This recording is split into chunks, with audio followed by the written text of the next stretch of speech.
The sun hangs low over the sweeping plains, casting long shadows across the vast landscape. A cold wind rustles through the dry grass, whispering secrets of an ancient world. In the distance, a small tribe of Neanderthals moves in synchrony, their heavy footsteps leaving imprints in the earth. They are hunters, gatherers, survivors of a world that demands their utmost. Yet today, their focus is not solely on survival, it is on something far more profound. A young male Neanderthal, his thick brow furrowed in concentration, sits near a fire, the flames dancing around him. In his hand, he holds a jagged stone, the edge honed sharp from countless hours of work. Beside him, a handful of pigments, grounded minerals, charcoal, and crushed berries await his touch. He dips the stone in the pigment and begins to trace patterns on the cave wall in front of him. The strokes are deliberate, measured, yet filled with an energy that is undeniably human. As the flickering firelight illuminates the cave, the tribe gathers around, watching in silence. They do not speak, for they do not need to. The meaning of the images unfolding on the wall transcends language. A depiction of a great hunt, a mighty mammoth, charging through the plains rises before their eyes. But it is more than just a simple hunting scene. In the patterns, the markings, the way the lines curve and intersect, something deeper is conveyed, a story of power, of unity, of life itself. This is no ordinary act of creation. It is an ancient echo of the need to leave a mark on the world. The Neanderthal who creates these images is not just shaping the earth with his hands, but shaping his place in it. The tribe's leader, a broad-shouldered female, watches closely. Her eyes, though intense, are filled with something akin to wonder. She steps forward, her hands placed firmly on her hips, and gestures toward the young artist. Without a word, she signals for him to continue. Behind them, another member of the tribe, an elder, prepares for a hunt, sharpening his spear with great care. The tribe is ever vigilant, ready for what might come next.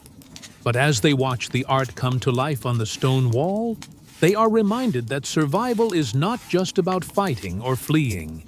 It is also about creation, about leaving behind something that will endure. They are not just creatures of the wild, they are makers, dreamers, creators. Suddenly, a shout pierces the air, cutting through the stillness of the scene. One of the younger males has spotted something, a large shadow moving swiftly through the grass. A predator, or perhaps another tribe encroaching on their territory. The tribe immediately falls into motion. The artist's work is forgotten, his hands now gripping his spear. The leader signals for the others to follow her lead, and the hunt is abandoned.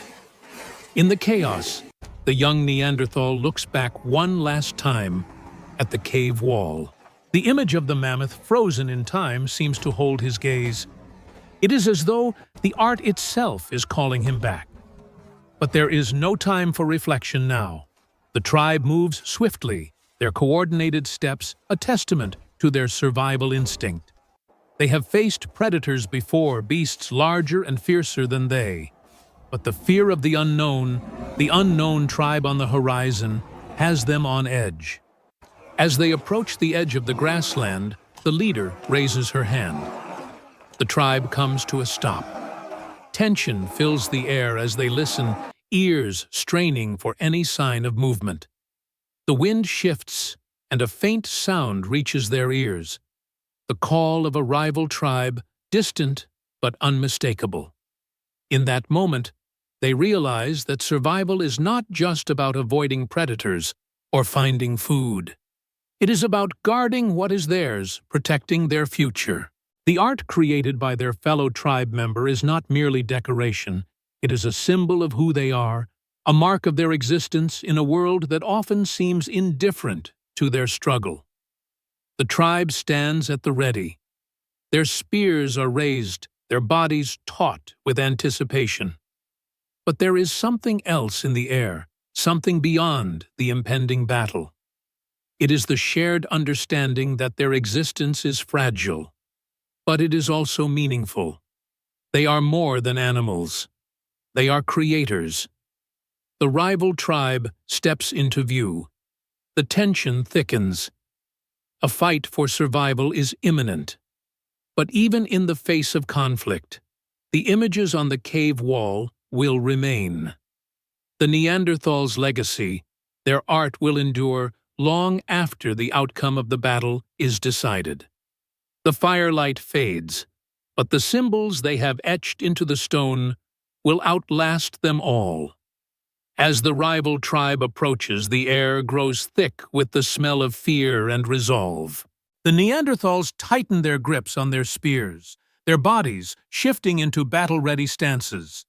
The leader steps forward, her expression unwavering, her eyes locking onto the approaching group with quiet defiance. She knows this moment is not just about survival, it is about proving the strength of her tribe, their unity, their ability to endure.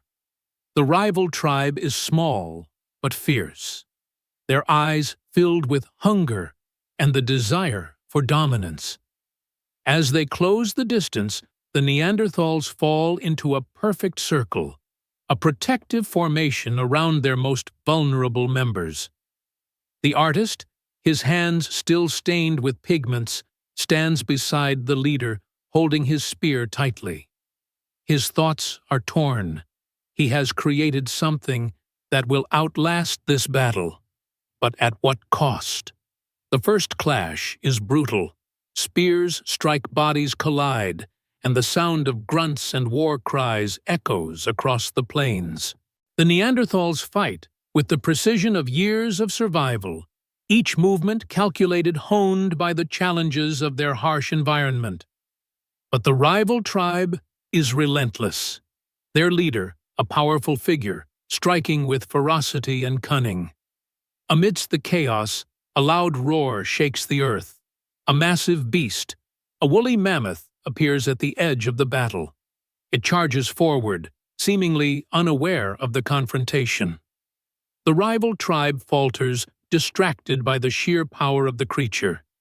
But the Neanderthals are not. They have hunted these beasts before, and they know how to handle them. The leader, quick to act, raises her hand, signaling the tribe to fall back and regroup. The mammoth charges past them, its massive body thundering as it crashes through the battle, scattering the rival tribe like leaves in the wind. The Neanderthals, knowing this is their moment, rally together, turning the tide of the fight. In the chaos, the young artist's gaze never leaves the wall of the cave. His art, though momentarily forgotten in the heat of battle, is his legacy. His fingers had traced the life of the hunt, the power of the beasts, and the struggle for survival. Now, in the middle of a real hunt, the tribe has come together, their bonds strengthened, not just by the physical act of survival, but by something deeper, something that ties them together through the symbols they have created. As the rival tribe retreats, the Neanderthals stand victorious. The dust settles and the wind shifts, carrying away the last remnants of the conflict. The tribe looks to their leader, who nods in approval. There is no celebration, no loud cheers, just a quiet acknowledgement that they have endured, that they have protected what is theirs. The artist, his heart still racing from the battle, returns to the cave. The fire is dying, but the art remains a testament to their resilience. He picks up his stone once more, dipping it into the pigments, and begins to add to the image. The mammoth, now more than just a creature of the hunt, becomes a symbol of their strength, their ability to conquer, and their unity. As the tribe gathers around the cave, the leader places a hand on the artist's shoulder. She does not need to speak. Her gesture says everything. They are more than survivors. They are creators. They are warriors, and they are family. The camera pans out, revealing the cave in its entirety, the flickering firelight casting long shadows across the walls. The symbols on the stone are a tapestry of life, a narrative etched into the earth, each mark carrying the weight of generations. The tribe stands together, a collective force of survival and creation. And in that moment, it becomes clear the Neanderthals, despite the challenges they face, have left a mark on the world that will endure. Their art, their stories, will live on long after their time on this earth has passed. When the fire burned low and the night returned to silence, the Neanderthal tribe stood together in the cave. On the wall, the mammoth and hunters remained frozen in pigment and stone, immortalized beyond fear or hunger. They had fought, they had endured, and they had created. For in the act of art, they discovered something greater than survival memory. And through memory, they shaped a legacy that would outlast the storm, the beasts, and even themselves.